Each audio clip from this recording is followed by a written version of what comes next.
The Signal Oil Program, The Whistler.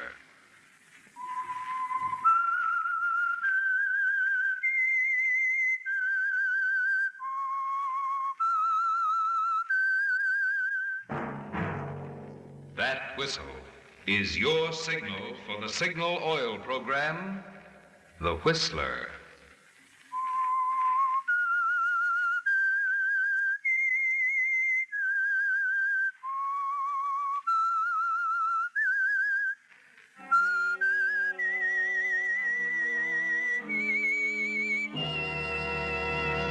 I am the Whistler, and I know many things, for I walk by night. I know many strange tales hidden in the hearts of men and women who have stepped into the shadows. Yes, I know the nameless terrors of which they dare not speak.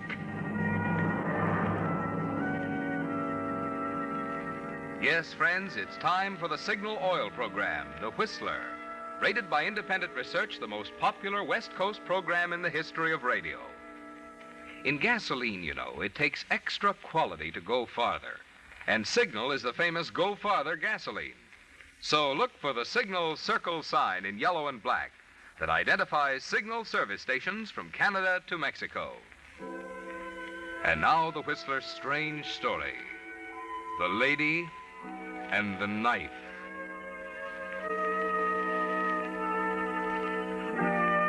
It was only 3 in the afternoon, but the hotel cocktail lounge near the railroad depot in Omaha was buzzing with customers caught there between trains. In the darkness of a corner booth, Morley Carr sat with a portly gentleman in the salt and pepper suit. His name was Sam Ryan, and he loved to talk. Morley, on the other hand, loved to listen. Yes, in his kind of business, he often found it profitable to strike up an acquaintanceship with an overindulgent stranger in a bar. And the minute he saw the man in the salt and pepper suit, Morley smelled money. China? Do I know China? Listen, mister, I know China like the palm of my hand, from Beiping to Hong Kong. Spent a lot of time there, Sam? 6 years. Been fired off of every English-speaking newspaper in the Orient. Here you are, gentlemen, and pair of tall ones. Ah, great. Tell them to get working on 2 more. That'll be $1.20. Oh, here, let me get this. No. This is my party. Here you are, waiter. Keep the change. Oh, thank you, sir. Oh, you shouldn't have done that, Sam. It was my round. Oh, forget it. I like you, pal. I like the way you talk. Like the way you wear clothes. If I had the crust, I'd offer to buy that overcoat you got on. Oh, really? Yeah, where'd you get it? Got it in London. I thought so. I could pick that check out of Times Square in the rush hour. Well, tell me, what are your plans from now on, Sam? What are your plans now, Sam? Retire.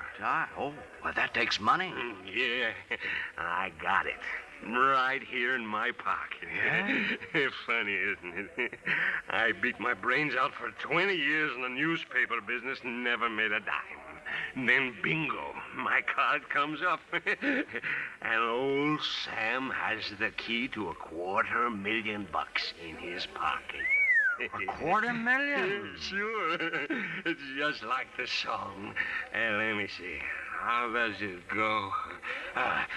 I'm always chasing rainbows. Oh, yeah, I remember that. Watching clouds drifting. I don't feel so hot, pal. Oh, you're okay, Sam. My skin's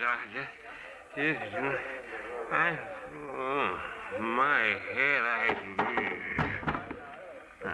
That's that. Waiter. Yes, sir. Help me get Mr. Ryan upstairs to his room. Looks like the party's over.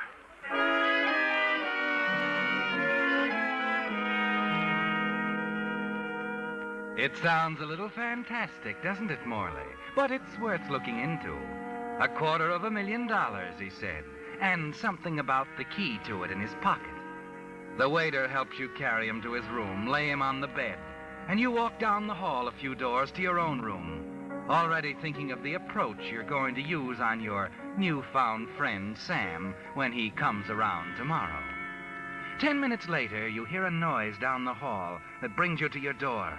You open it quietly. That noise sounded like it was from Sam's room. Oh, it was.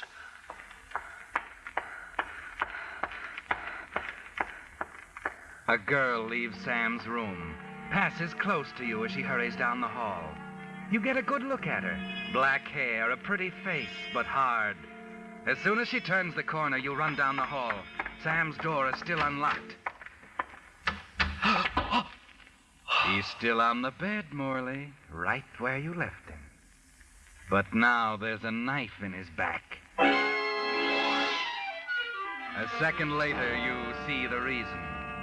His inside coat pocket, the one he patted when he talked about the key to the $250,000, is empty.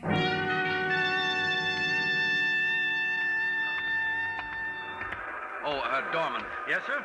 I'm looking for a young lady, black hair, in a fur jacket. Did you see her leave? Why, yes, sir. She got into a taxi only a minute ago. Taxi, huh? Which one? Do you know the driver? I don't know his name, but this is his regular station. He ought to be back in a few minutes. Oh, thanks.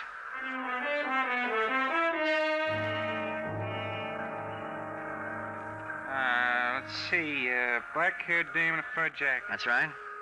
You know, it's awful hard to remember sometimes. Here, maybe this'll help. Well, thanks.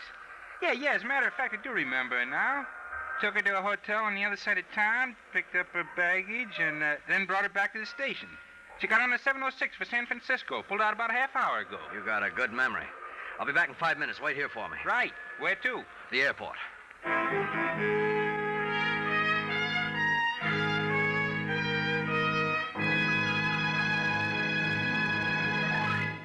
With the prologue of The Lady and the Knife, the Signal Oil Company is bringing you another strange story by The Whistler.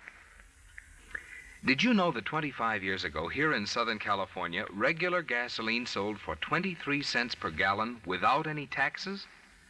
On the other hand, in 1940, regular gasoline sold for only 18 cents per gallon. And that price included 4.5 cents per gallon of taxes, which had gradually been added. So the price of the gasoline itself, without the taxes, had actually gone down almost 1/2. All right, now what about today's prices? Since 1940, items in the cost of living have climbed 53%. Get that, 53%, compared with an increase of only 13% in the retail price of gasoline since 1940. And I might add, the gallon of Signal that you buy today is a vastly superior product. The finest gasoline ever offered to motorists without extra cost. So when you drive into your Signal gasoline station and say, fill her up, remember you're not only getting the tops in gasoline quality, you're also getting one of the most remarkable values that your dollars still buy today. And now back to the Whistler.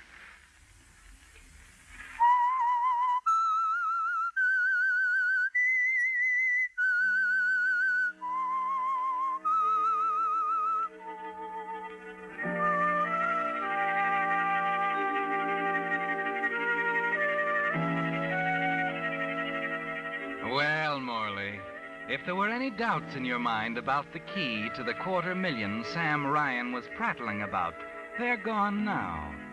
His body lying on the bed in that Omaha hotel, that empty pocket in his coat, and above all, the lady with the knife all tell you that it's real. That if you play it smart, part of that $250,000 is yours.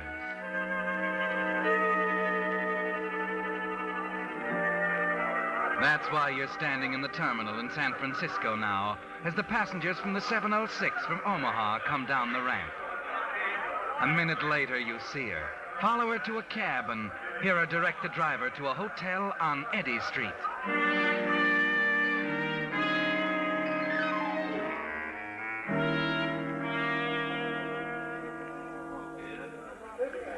Yes, sir? Pardon me, I heard a friend of mine was registered here. Name's Bradley. Bradley? That's right.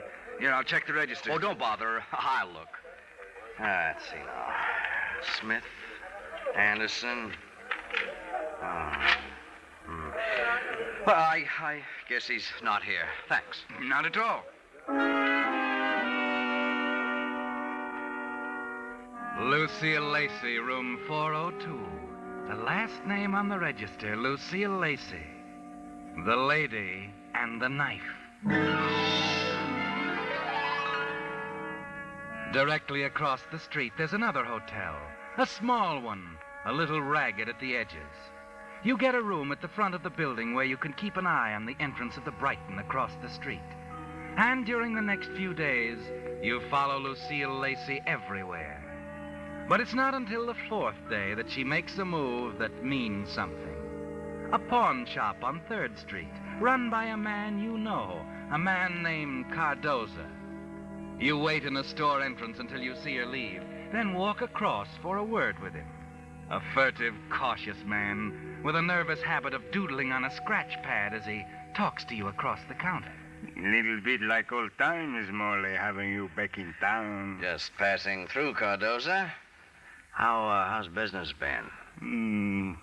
I'm getting by. Just getting by? That's all.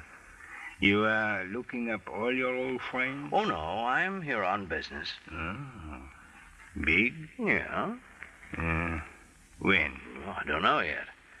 Can you take care of me? Maybe I ought to know more about it. Maybe I'll leave it there for the time being. Well, so long, Cardoza. Don't take any wooden diamonds.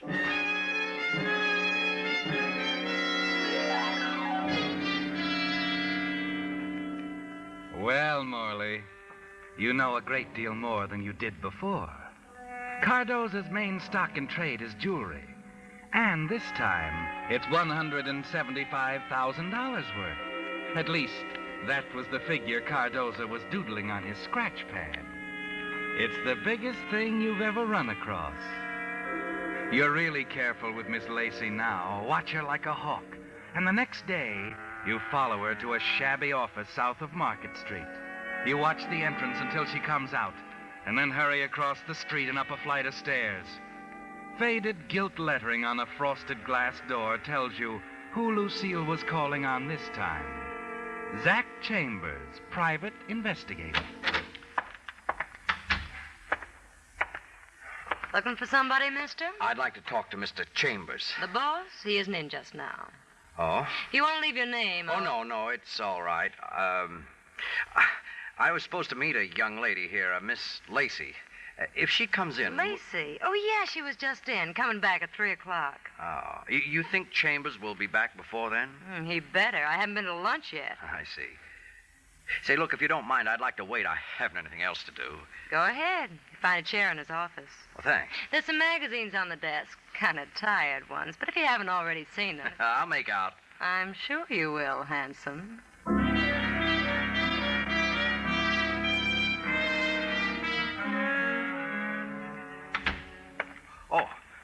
Mr. Chambers? That's right. My secretary tells me you've been waiting a couple hours. Uh-huh. I was beginning to think you might not get back in time. For what? We got about 20 minutes, Mr. Chambers. I'll get right to the point. I want you to do me a favor. No, I'm not exactly in the habit. Oh, there'll be a fee in it for you, of course, a good one. Yeah? You've got an appointment with a girl at 3 o'clock. I have? Yes, your secretary told me. She talks too much. Oh, that's all right. I've been following this girl for some time now. Well. Oh, no. It's nothing like that. See, I'm a friend of her husband's. She ran out on him. That happens every day. Why don't you stay out of it? No, this is different. She really loves the guy. She's just, well, mixed up. Aren't they all? I promised him I'd talk to her. Well, so far, I haven't found the opportunity. Doesn't she know you? No, that's what gave me the idea. You're way ahead of me, pal. I'd like to take your place, Mr. Chambers. Huh? When she comes here to talk to you. Oh, now, wait a minute. There's nothing really wrong. You know how people pour their hearts out to strangers. Well, I figured it'd be a perfect chance to talk her into going back. Just friendly advice from a disinterested party. Well, what do you say? Well, I can see your point, and it seems like a neat way to get to her. What was it you said about money? What's your usual fee? 20 a day in expenses. Only, this is a rather unusual case. Shall we make it 50? Yeah, let's. What do I do? Where's your secretary? Out to lunch? All right, keep her out. And stay away yourself for a couple of hours. Oh, where can I hang my coat? That closet in the corner? Ah. $50 for doing nothing. That's not bad. Of course, there isn't a chance I won't get... You come back at 5. I'll give you your money then. That is, if she keeps the appointment. Okay, pal. Oh, one more thing. Yeah? You're a very interesting liar.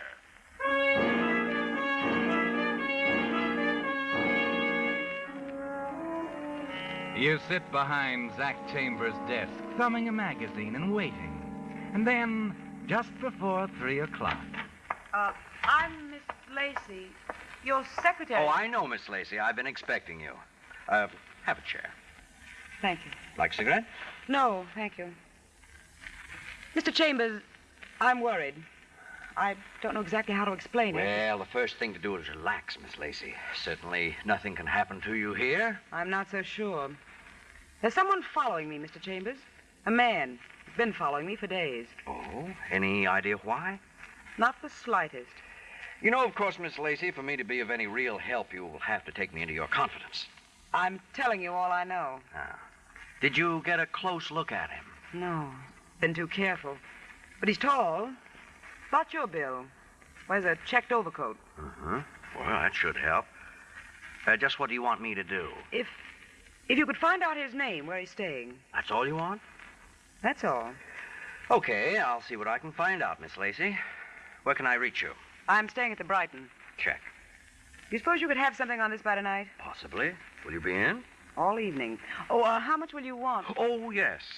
The fee. Well, I usually get 20 a day in expenses, but you're asking me to work pretty fast. I'm aware of that. Okay, Miss Lacey. Let's say $50, huh? That ought to cover everything.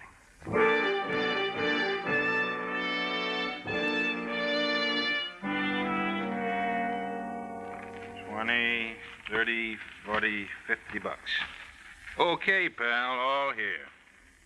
How'd you make out? Oh, we had a nice talk. It's like I told you, she's just a confused girl. Oh, sure. Well, I'll be running along. Thanks for the cooperation. Thanks for the fee. Hey, wait a minute. You forgot your overcoat. Oh, yeah. Say, you like that coat, Zach? That's a knockout. All right, it's yours. Huh? The lady, she doesn't like it on me.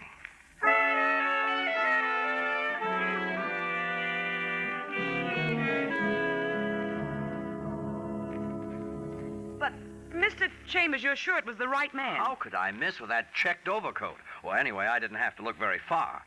He came up to my office right after you left. He followed me there? That's right. Who is he? He's a pretty big guy, Miss Lacey. Name's Morley Carr. Ever hear of him? Molly Carr. No.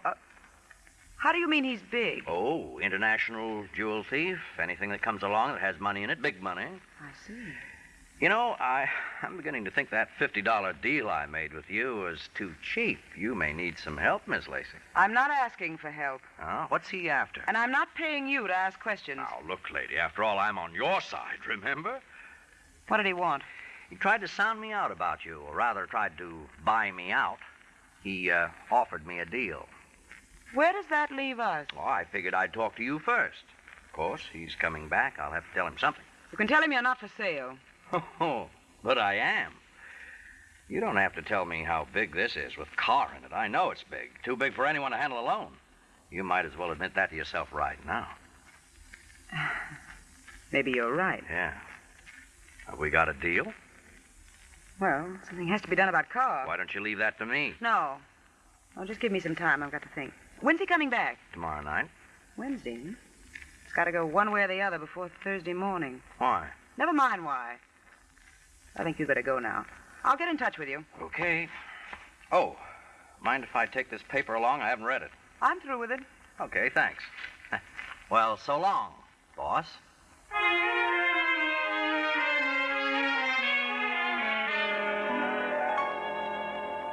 You're playing it close, Morley. But you're in the home stretch now. The newspaper from Lucille's room, folded open at the page covering steamship arrivals, with a check mark opposite the entry, SS President Grant, Pier 37, Thursday a.m. It's important to stay close to Lucille now. And there's a way to do that, isn't there, Morley? It's brazen, but it's sure. Early Thursday morning, you call her.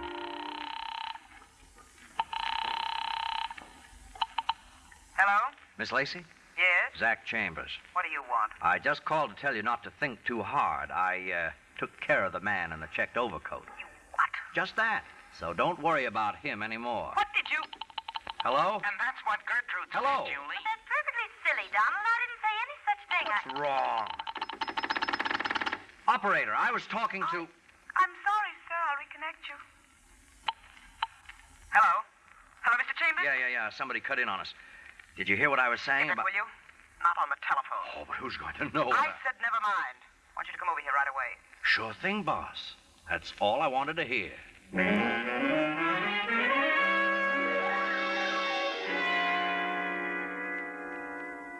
You shouldn't have been so careless on the telephone, Mr. Chambers. Why not? Who'd have any idea what I meant? I might have been talking about a Fuller Brush man. But you weren't. Oh, well, let's forget it.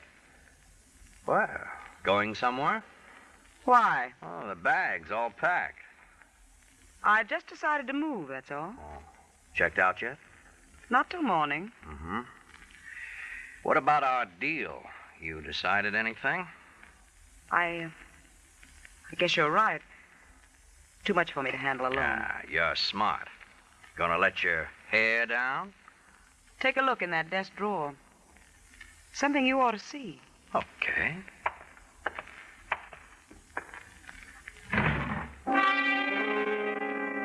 And you see it the minute you open the drawer. Sam Ryan's wallet. And on top of it, a baggage claim check stamped SS President Grant.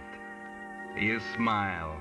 Glance up at the mirror over the desk, just in time to see her raise her arm behind you, a knife in her hand. Oh, no, you don't. Not a chance, you little... Always a knife with you, isn't it, baby? Always a knife.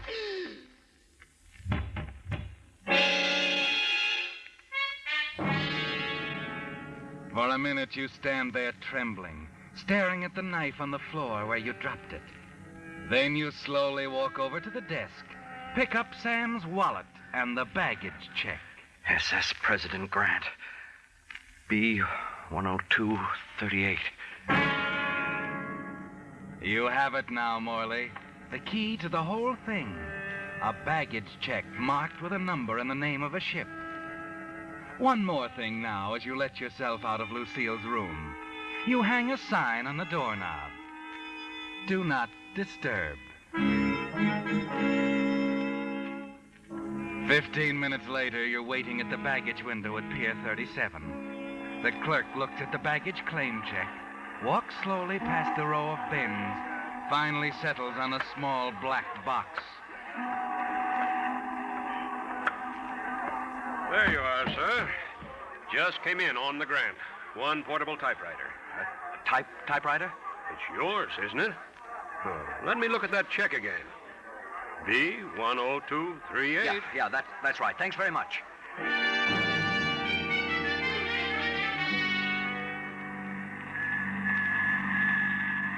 Seabrook Hotel. That's on Eddy Street, ain't it? That's right, driver. You can't wait any longer, can you, Morley? As the taxicab weaves through traffic, you open the portable typewriter on the floor where the driver can't see it. Oh, there's nothing here. Oh, wait a minute. You get out your pocket knife, poke at the lining of the case.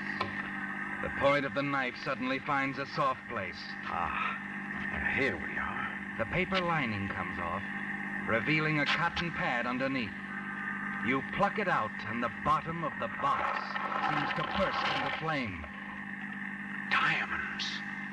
Holy cow, what a payoff.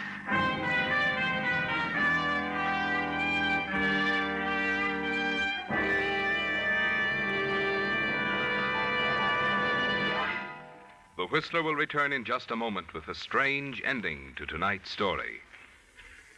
Meantime, a word about your car's health. If the faithful chariot has been feeling a bit... and you'd like for it to feel more... the chances are all it needs is that famous spring tonic, a Signal Spring Changeover.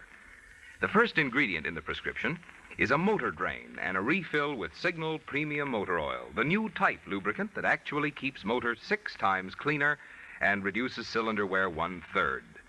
That's your guarantee of a sweeter running motor. Next ingredient is a Signal double-check lubrication to take out winter's squeaks and groans. And the third ingredient is fresh new gear lube for your differential and transmission. Yes, this is just the tonic to put the spring back into driving. And where to get it? Why, just drive into any service station displaying the familiar Signal circle sign in yellow and black and say to the friendly Signal gasoline dealer, "I want a Signal spring changeover." And now back to the Whistler.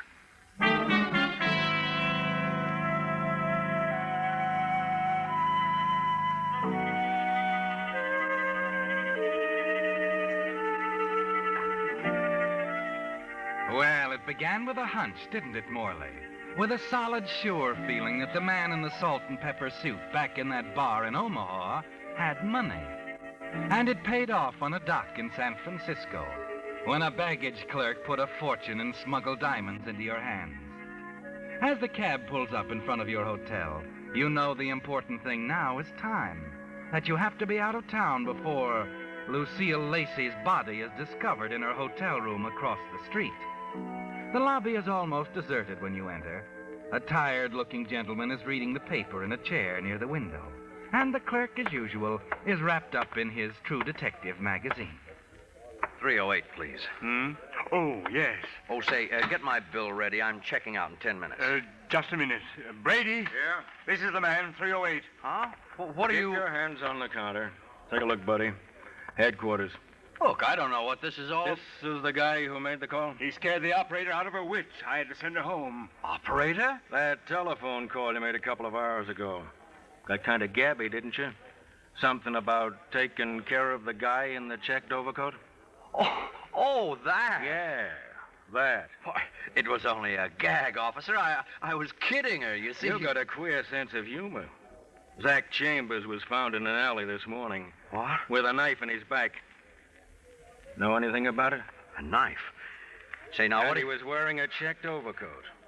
The papers hit the streets an hour ago. Now, listen, officer, I don't know anything about it. Well, when I called her, I was kidding, don't you see? Who were you kidding? A lady lived riding across the street, room 402. Made a note of it right here in the register. Oh, now, listen, you got to let me explain. I had nothing to do with it. We'll get to that later.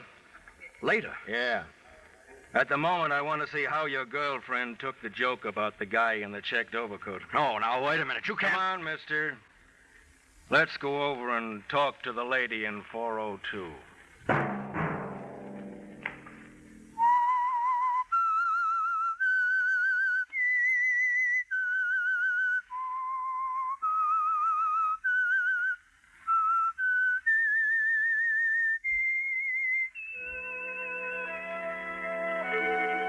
Let that whistle be your signal for the Signal Oil program, The Whistler, each Monday at 9. Brought to you by the Signal Oil Company, makers of Signal gasoline and motor oil, and fine quality automotive accessories.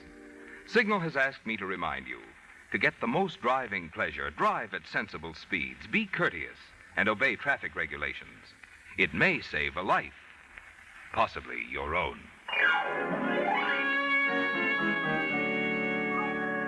Featured in tonight's story were Joseph Kearns and Betty Lou Gerson. The Whistler was produced by George W. Allen, with story by Joel Malone and Harold Swanton, music by Wilbur Hatch, and was transmitted to our troops overseas by the Armed Forces Radio Service. This is Marvin Miller speaking for the Signal Oil Company. This is CBS, the Columbia Broadcasting System.